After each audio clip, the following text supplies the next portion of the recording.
2021 में पहले एक मोमेडियन लड़की थी, उसने एक मोमेडियन लड़के दूसरे एक लड़के से ही मेरी दोस्ती करवाई थी। और वो ही लड़के ने, वो अमीन जो लड़का है वो भी मोमेडियन मतलब रहता था। वो उसने मेरे को प्रपोज किया था, वो मेरे को चाकू दिखा के, मतलब तभी उसने मेरे को ऐसे बोला था कि मैं सुसाइड कर लूँगा, तेरे को हाँ बोलना ही पड़ेगा। एक दिन के बाद में उसने मेरे को फिर से उसके घर पर बुलाया था और मेरे साथ तभी वहाँ पर ज़बरदस्ती की उसने, और तभी उसने वीडियो बना लिया। वो मुझे मालूम नहीं था। शादी करनी पड़ेगी वरना मैं वीडियो जो है मेरे पास तेरा न्यूड वीडियो है, मैं वो वायरल कर दूंगा सब जगह तेरे। मैं मतलब सब लोग को वही बोलना चाहती हूँ कि मतलब ये मोमेडियन जो भी लड़का लड़की उन लोग से बस मतलब सतर्क रहिए। और मीरा रोड पिछली बार आपने देखा था, 1 महीने पहले सुर्खियों में था और उसमें आपने मामला देखा था सरस्वती वैद, इस तरह का एक जघन्य हत्याकांड था। आज फिर एक बार मीरा रोड का जो प्रकरण है, मुंबई से सटा हुआ शहर, और इस शहर में ऐसे केसेस होते हैं जो अचानक से बहुत तेजी से लोगों में सनसनी फैलाते हैं। तो ये जो खबर है, इस खबर की जो विक्टिम है आपको मैं बताऊंगा, उनसे बात कराऊंगा। हमारे साथ जो ये धर्म परिवर्तन का एक मामला सामने आया, इसके अलावा उसमें लव जिहाद का भी एंगल है, और इसके साथ ही कई तरीके के फ्रॉड करके एक लड़की की जिंदगी बर्बाद करने का स्वांग रचा गया, एक कॉन्स्पिरेसी रची गई, एक पूरी साजिश रची गई जिसमें अलग अलग कैरेक्टर्स अपना अलग अलग रोल प्ले करते रहे। एक लड़की का जीवन किस तरीके से बर्बाद किया जाए उसकी पूरी साजिश की गई है, ऐसा कहना है ये जो एफआईआर में इन्होंने दिया है। तो उनके साथ हम बैठे हैं और हम बात करेंगे कि मैडम एक बताइए कि ये जो प्रकरण है, शॉर्ट में लोगों को ये बताइए कि ये क्या प्रकरण है एक्चुअली में, आपने क्या रियलाइज किया 1 साल के जो आपने शादी से लेके, जो आपने बताया कि शादी से लेके अभी तक का जो प्रकरण हुआ है, इसे 1 मिनट के अंदर एक्सप्लेन कीजिए कि क्या था और क्या हुआ है। तो मतलब 2021 में पहले एक मोमेडियन लड़की थी, उसने एक मोमेडियन लड़के दूसरे एक लड़के से ही मेरी दोस्ती करवाई थी। और वो ही लड़के ने, वो अमीन जो लड़का है वो भी मोमेडियन, मतलब वो तीनों मोमेडियन ही थे, और उसने उससे दोस्ती करवाई थी। फिर वो मेरे आगे पीछे आता रहता था। उसने मेरे को प्रपोज किया था, वो मेरे को चाकू दिखा के, मतलब तभी उसने मेरे को ऐसे बोला था कि मैं सुसाइड कर लूँगा, तेरे को हाँ बोलना ही पड़ेगा। ऐसे करके मेरे को ज़बरदस्ती उसने मेरे से हाँ बुलवाई। हाँ बुलवाने के बाद मेरे को बोला कि अभी भी तेरे को भरोसा नहीं हो रहा है। तो फिर थोड़े दिन के बाद वो उसके घर वालों से मेरे को मिलवाने लेके गया, उसके मम्मी पापा, और उसने बोला था तभी कि उसकी भाई की बेटी ऐसे करके मेरी पहचान करवाई थी। फिर उसके थोड़े दिन के बाद में उसने मेरे को फिर से उसके घर पे बुलाया था। और तभी मतलब उससे बोला था कि वो छोटी बच्ची है, उसकी तबीयत खराब है, ऐसे ये बहाने से मुझे उसने उसके घर पे बुलाया था। और मैं जब घर पे पहुंची तब घर पे कोई नहीं था, वो अकेला ही था। फिर बोला कि मुझे तेरे से मिलना था इसलिए बुलाया। फिर बोला कि अभी देख तू यहाँ पे आ गई है, तो अभी मतलब मैं तेरे को जो बोलूँ तेरे को वही करना पड़ेगा, वरना मैं यहाँ पे सुसाइड कर लूँगा तेरे नाम पे। अभी तू यहाँ पे भी आई है तो मतलब वो साबित हो जाएगा कि तेरे वजह से ही मैंने सुसाइड की है, फिर तू फंस जाएगी। उस बहाने से फिर उसने मेरे साथ तभी वहाँ पे ज़बरदस्ती की उसने, और तभी उसने वीडियो बना लिया। वो मुझे मालूम नहीं था। उसके थोड़े टाइम के बाद वो दुबई गया, वो बोला कि मैं काम के लिए दुबई जा रहा हूँ, ऐसा बोला वो। और वहाँ पे एयरपोर्ट पे जा रहा था, तभी एयरपोर्ट से मुझे फ़ोन करके बोला कि मैं अभी दुबई जा रहा हूँ, तो वहाँ से आने के बाद तेरे को मेरे साथ शादी करनी पड़ेगी, वरना मैं वीडियो जो है मेरे पास तेरा न्यूड वीडियो है, मैं वो वायरल कर दूंगा सब जगह, तेरे घर वालों फैमिली सब लोग को भेज दूंगा। तो तेरे को मेरे साथ शादी करनी पड़ेगी, मैं तेरे को जो बोलूँ ऐसे ही करनी पड़ेगी।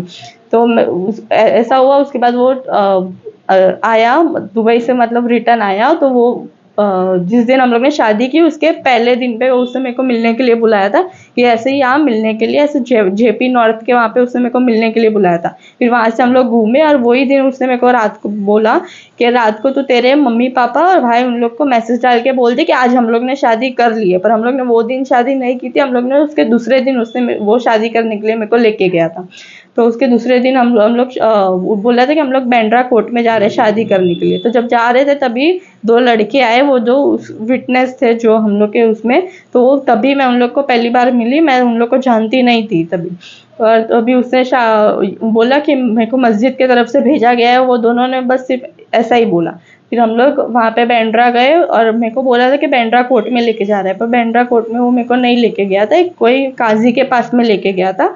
तो उसने फिर निकाहनामा वगैरह पढ़ा, मतलब निकाहनामा किया, और कोई 3 स्टैम्प पेपर पे उसने अलग अलग साइन वगैरह वो सब कुछ ली। तो साइन लेने के बाद में मेरे को बोला कि अभी आपका धर्म मतलब चेंज हो गया, अभी आप हिंदू से मुसलमान हो गए, ऐसा मुझे बोला।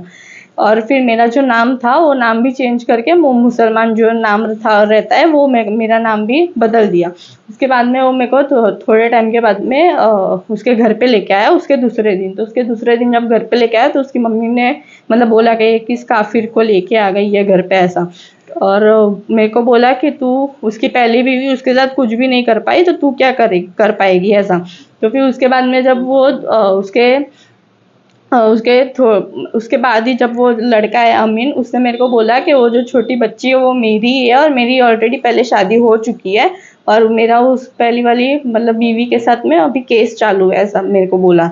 और तभी मैंने जब सामने क्वेश्चन किया तो मेरे को मारा और फिर मेरे को मतलब तब मारना चालू किया और गाली वगैरह सब कुछ देना चालू कर दिया। फिर उसके थोड़े टाइम के बाद मेरी तबीयत बहुत ही मेरी तबीयत ख़राब हो गई थी। तो तभी मेरे को एक कोई मौलाना को बुलाया गया था तो वो तावीज़ वगैरह उसने मेरे को पहनाई थी। फिर बोले थे गाय का गोश्त वो सब कुछ खाना पड़ेगा और ये वो पानी उन लोग कुछ पेपर में लिखते हैं उर्दू में और फिर पानी में डाल के वो पानी पीने के लिए बोलते हैं। फिर गाय का गोश्त खाना पड़ेगा, चिकन खाना पड़ेगा, ये सब कुछ मेरे को ज़बरदस्ती बोला था कि तो खाना ही पड़ेगा। तो उसके बाद से मेरे को मार मार के वो सब कुछ ज़बरदस्ती खिलाया गया है।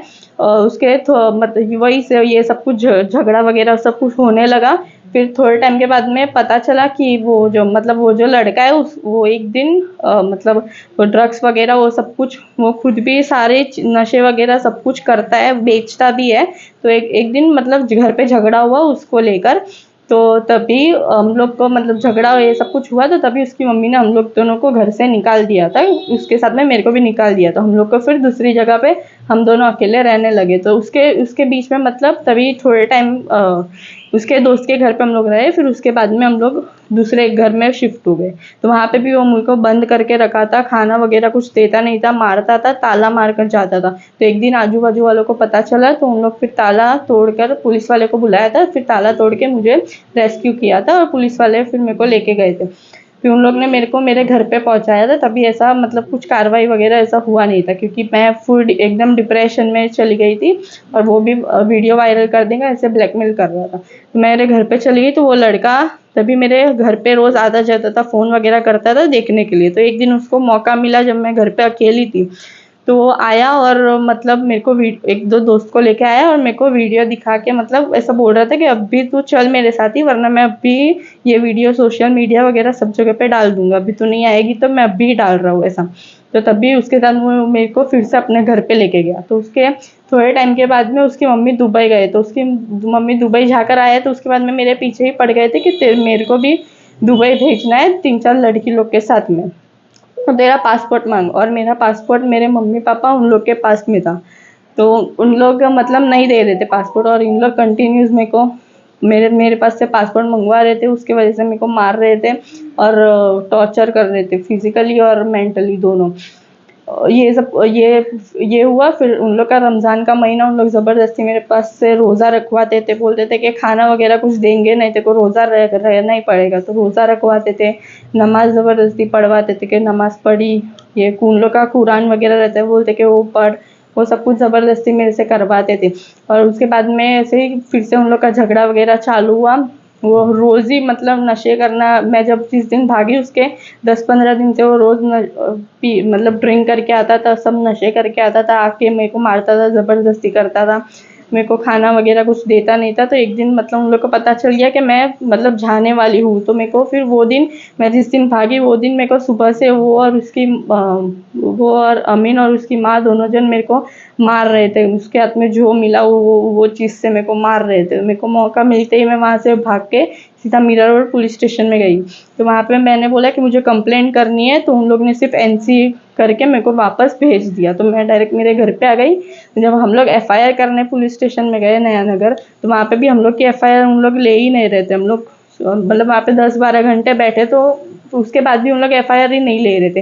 हम लोग दोपहर से बैठे थे रात तक वहाँ पे। रात को मेरी एफआईआर दर्ज हुई। उन लोग एफआईआर लेने के लिए तैयार ही नहीं थे। मेरे साथ में जो थे मेरे दोस्त थे, मेरे बहन भाई उन लोग थे। उन लोग के ऊपर वो पुलिस वाले चिल्ला रहे थे कि तुम लोग को कुछ पता नहीं है तो तुम लोग ऐसे कैसे बोलते हो, ऐसा करके हम लोग की एफआईआर दर्ज ही नहीं कर रहे थे। उसके बाद में आखिर में रात में मेरे भाई उन लोग के पास से कांटेक्ट था डीसीपी सीपी उन लोग का। तो उन लोग को मैसेज डालने के बाद रात में हमारी एफआईआर दर्ज हुई। और फिर अभी कार्रवाई चालू है। ये जो आपने दर्द झेला है 1 साल में, आपने जो बताया लोगों को ये समझ में आना चाहिए। बहुत सारे लोगों को ये पता ही नहीं है कि इस तरीके से जाल में फँसाया जाता है। आप क्लासेस करने जाती थीं और उस टाइम इस तरीके से अनजान लोग आपसे जुड़ गए और आपको कैसे उन्होंने इस तरीके से फँसा लिया कि आपको एहसास ही नहीं हुआ कि आप हिंदू धर्म में पैदा हुई हो और आपको किसी अन्य धर्म में ले जाया जा रहा है। आपको क्या चार्म ऐसा लगा? क्या आकर्षित किया जो आपने उस समय मना नहीं किया? मतलब उन लोग की पूरी प्लानिंग ही रहती है। उन लोग ये पहले एक जो लड़की थी उससे उन लोग उन्हें फ्रेंडशिप करवाई, मतलब पूरा थोड़ा सा इसमें समझने दीजिए। एक लड़की भी आपकी फ्रेंड थी, वो क्या स्कूल में या क्लासेस में, हाँ, क्लासेस की अच्छा, वो फ्रेंड वहाँ थी। पे फ्रेंड बनी हुई थी। हाँ। फिर उसने क्या किया? फिर उसने वो दूसरे लड़के से मेरी दोस्ती करवाई, वो भी मुसलमान ही था और फिर वो भी वहाँ पढ़ता था? नहीं, वो मतलब बाहर ही ऐसे ही था। उसने ऐसे फ्रेंडशिप कराया और उसने फिर अमीन से मेरी फ्रेंडशिप करवाई थी। आमीन को वो लाया, लड़के ने लाया? हाँ, उसने मेरी फ्रेंडशिप करवाई थी बाद में।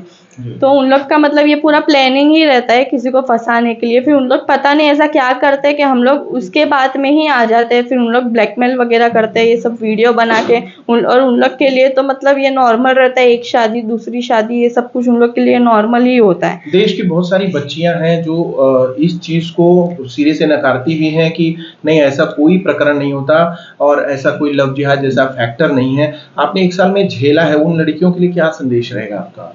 मैं मतलब सब लोग को वही बोलना चाहती हूँ कि मतलब ये मोमेडियन जो भी लड़का लड़की उन लोग से बस मतलब सतर्क रहिए और मतलब उन लोग से दूर रहे, क्योंकि उन लोग सब लोग एक मिले हुए ही रहते हैं अपने। उन लोग को शायद से पैसे भी मिलते रहेंगे ये सब कुछ करने के लिए कि मतलब अपना धर्म में, क्योंकि ऐसे धर्म किसी का चेंज होता नहीं, उन लोग ऐसे धर्म चेंज करवाते हैं। और कोई भी ऐसा ज़रूरी नहीं होता कि शादी करने के लिए धर्म चेंज करना ही पड़ता है, तो उन लोग उस तरीके से धर्म चेंज करवाते हैं। और ऐसा मतलब ये ब्लैकमेल करते हैं, वीडियो दिखा करके तुमको, हाँ, इमोशनल ब्लैकमेल करते हैं और फिजिकली मेंटली टॉर्चर करते हैं। उन लोग का गाली देना, ये वो, उन लोग का सब कुछ उन लोग के लिए नॉर्मल है। और ये गाय का गोश्त वो सब कुछ उन लोग खिलाते हैं। तो सब कुछ मैं पहले नहीं खाती थी, उन लोग ज़बरदस्ती उन लोग ने मेरे को खिलाया गया है, ये सब कुछ किया गया है।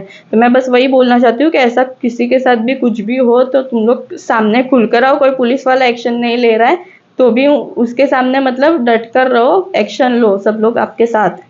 अब देखिए, आपके साथ बहुत सारे लोग जुड़े हैं। जब आपने अपनी बात रखनी शुरू की लोगों को, तो लोग आपके साथ जुड़ने लगे, आपको ताकत देने के लिए, आपकी लड़ाई लड़ने के लिए। आखिर में एक सवाल है कि आपको क्या-क्या पॉइंट वाइज़ बताइए कि किसको क्या सज़ा दिलाना चाह रही हैं आप, उसमें आपको क्या सहयोग चाहिए?